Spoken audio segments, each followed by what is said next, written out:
Hi, Derek here from Stillorgan Gas Plumbing and Electrical. Did you know that an L6 fault code on an ideal gas boiler normally indicates a false flame lockout? The first thing you should do is try to restart the boiler.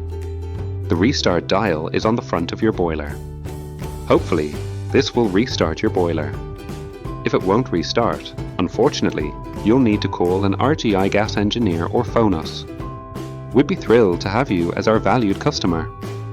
For more tips, tricks, and plumbing hacks, follow Stillorgan Gas Plumbing and Electrical, Dublin's best and biggest boiler installers.